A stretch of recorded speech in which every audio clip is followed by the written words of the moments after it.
Smiley Smiles. I am Amanjit Kaur on channel Maths Made Magic.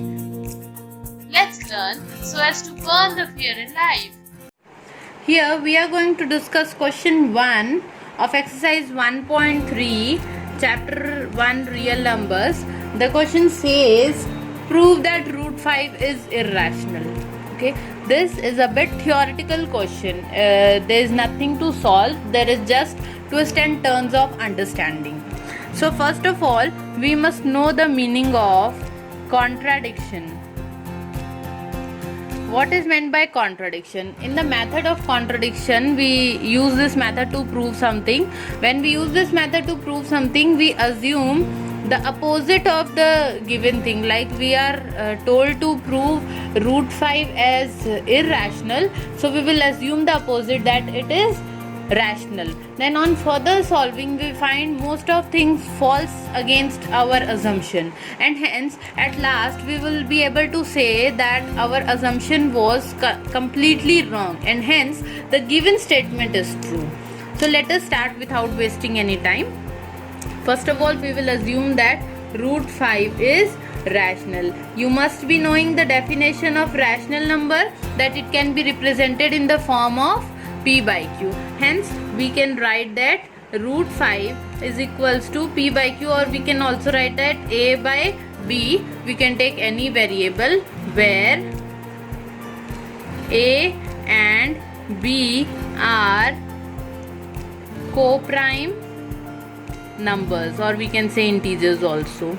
Okay, since they are co-prime, I'll tell you the meaning of co-prime, that they do not have more than one factor, common factor. And what is that one common factor? It is the number 1.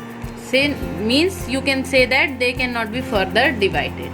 Okay, now on rearrangement, we can write that root 5 into b is equals to a, implies that a is equals to root 5 of b. On squaring,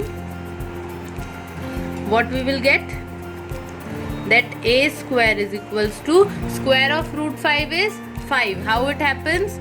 5 root over 5 is 5 to the power 1 by 2. I hope you know this concept. Okay, so you'll square it, means you will multiply this by 2. The power will be multiplied by 2, so this will get cancelled and it will give you 5, and hence it is 5 over here, and b ka square is b square.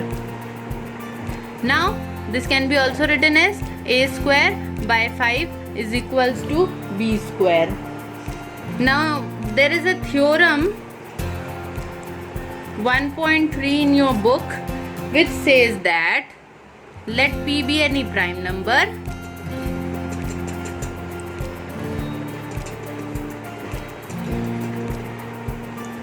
if p divides a square, then p also divides a. How is this possible? I'll tell you this with an example. Suppose you are taking a number 4. What will be the square of 4? It will be 16. Now the question says that p divides a square. Let us take p be 2. If 2 divides 16, possible? Then 2 can also divide 4. This is also true. Let us take another example. 3. Square of 3 is 9. Now again assume that a number 3 divides 9. Then 3 can also divide 3. Means the number which can divide the square number can also divide the number without square. Hence it is true. Means if 5 can divide a square, then 5 can also divide a.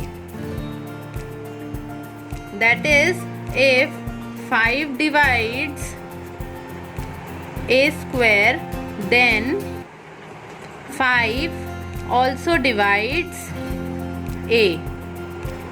If 5 can divide a, then we will get another constant k. We can assume that, okay, we can get any variable or any number on division of a by 5. Continuing in the same way,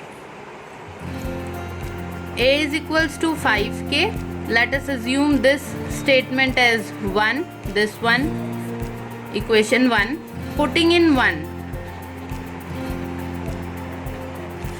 If you put this over here in place of a, it will become, in place of a if you write 5k, it will become 5k ka square is equals to 5b square.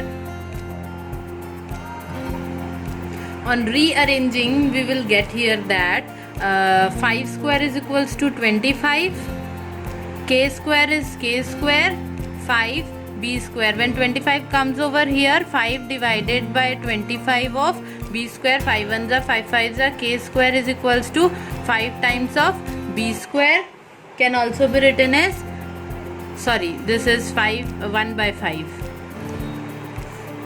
K square is equals to b square by 5, means b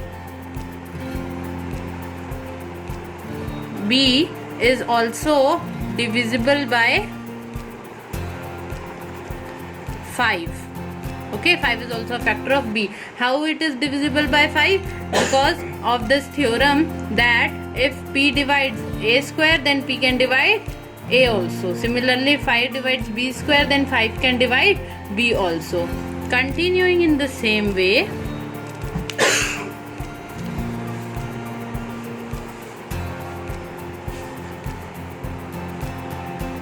from equation 1 and equation 2, let us take this as equation 2 and this as equation 1. We found that a and b have common factor. What is that common factor? 5. See here, b is divided by 5 and here b divides a, we have seen over here in this equation, right? So this contradicts the fact that they are co-primes, means they don't have any factor. So our statement is false. Our assumption is false. Here our assumption becomes false. Which assumption? That a and b are co-primes. Means root 5 cannot be expressed as a by b, hence that is root 5 is irrational. I'll make a revision for you again because this concept is a bit confusing. First of all, we assumed that root 5 is rational, which is equals to a by b, and a and b are co-prime numbers. They don't have factors other than 1. On solving, we found that a square is divisible by 5. By theorem, it was proved that a is divisible by 5. Similarly, when this thing was put in this, we came to a conclusion that b square is divisible by 5. Hence, b is also divisible by 5. So, we found that a and b have a common factor 5. Both are divisible by 5. Hence, the assumption that a and b are co-primes, that they don't have any other factor than 1, became false over here. Means our assumption that root 5 can be represented as a by b was also false. Then it again contradicted our assumption, and the truth was that root 5 is a rational number. I hope you understand it. I request you to practice it at least 3-4 times, then only you will get to this thoroughly. That's it, Pretty Smiles. Hope you enjoyed learning. Please leave your feedback and queries in comment section.